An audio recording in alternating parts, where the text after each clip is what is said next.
Testosterone, also known as the male hormone, and even though it's present in both the genders, albeit disproportionately. So, what is testosterone? In simple words, it's the essence of bravado, the ringleader of muscle growth, and the conductor of orchestra that is your libido. So, whether you're looking to improve your fitness goals, increase energy, or just overall well being, well, optimizing testosterone should be on your list. And here's how you do it. Let's start from diet. So, what's the main macronutrient required for testosterone? It's fats, specifically cholesterol, because testosterone is derived from cholesterol. And no, I do not wish to kill you, but it is what it is. Research has shown again and again that people on a very low fat diet have a very poor hormonal profile. So, a much better way is to ditch the unhealthy fats like in refined oils, processed foods, commercial foods, etc., which sure can kill you by the way, and instead consume the healthy fats from nuts, seeds, olive oil, coconut oils, avocados, etc. You can also consume animal based fat sources like butter, eggs, and that's also good stuff, just stay in moderation. Adequate vitamin D levels are associated with high testosterone, so sunlight, eggs, cheese, etc. Zinc and magnesium are also crucial for testosterone production, so seafood, eggs, dairy, nuts, seeds. I mean, zinc and magnesium are kind of abundant in nature, so unless you have a really bad diet, you are unlikely to be deficient in these minerals. Then there is creatine. Now, creatine has been shown to increase total testosterone slightly, and it also affects the conversion of testosterone to DHT. And no, creatine is not a steroid, it's a micronutrient, just like vitamins and minerals. Some people supplement it, but you can also get it from foods like meat, dairy, eggs. Particularly, all the animal products contain creatine. Other than testosterone, it is also very beneficial for your general health, your muscles, and your brain.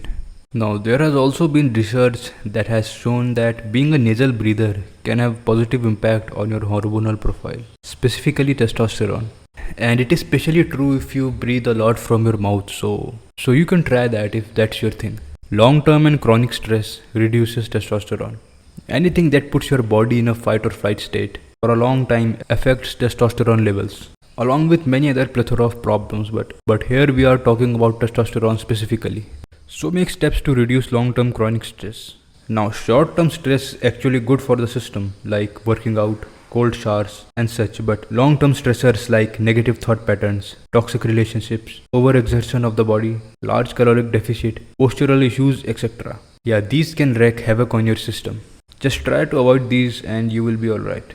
Having a good mental health improves testosterone levels. It has been shown in research that improving neurochemistry, like the levels of dopamine and serotonin in the brain, increases testosterone, and vice versa. So, how do you improve your neurochemistry? Now, that's a very big topic to explain here. It's essentially having a good mental health. But how do you have a good mental health? Well, positive mindset. Strive to improve yourself. Work on something that has meaning to you. Have a good social life, a good diet.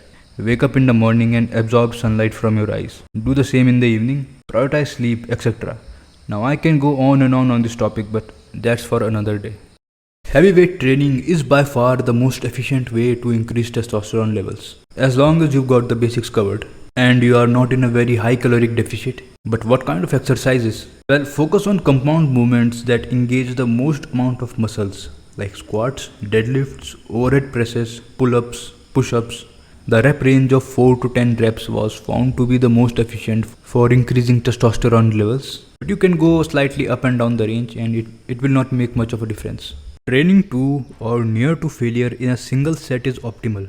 But training to failure in the whole session actually decreases testosterone. Meaning you can train to failure in a single set, but your whole workout session should end when you are not completely exhausted.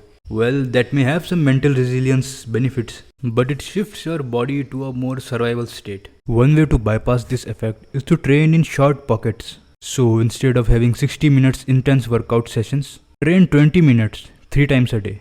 I personally love this style and have had most of my progress whenever I've trained this way.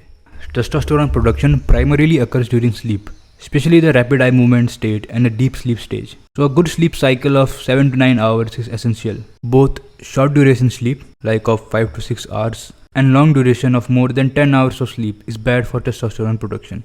So sleeping 5 hours at night and then sleeping 3 hours at midday is not a good idea. It's much better to sleep 8 hours at night once for all. Excess body fat is associated with increased levels of aromatase, an enzyme which converts testosterone into estrogen.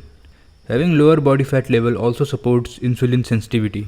High body fat is linked with higher insulin levels. Elevated insulin can impact testosterone production and reduce the levels of SHBG, a protein that binds to testosterone and makes it available for use. High fat levels also increase cortisol, which is released during stress response, and it's also associated with reduced testosterone production. So how much body fat should you carry? 10 to 20% is a healthy range. Going below this range to single digits is also a bad idea because that turns your body into survival mode. The lower you go below this range, the more your testosterone and about everything in your system will suffer. Some of the things that you should avoid are alcohol, which will negatively impact testosterone when consumed in excess. And then there is sugar. Yeah, just forget about testosterone. Sugar is just bad for your overall life. But I mean, like everything, if you do it in control, it's nothing too serious. But I know it's never in control, is it? So you can just avoid sugar as much as you can. So that's all. I hope this video will be useful to you. Thanks for watching and consider subscribing. And bye for now.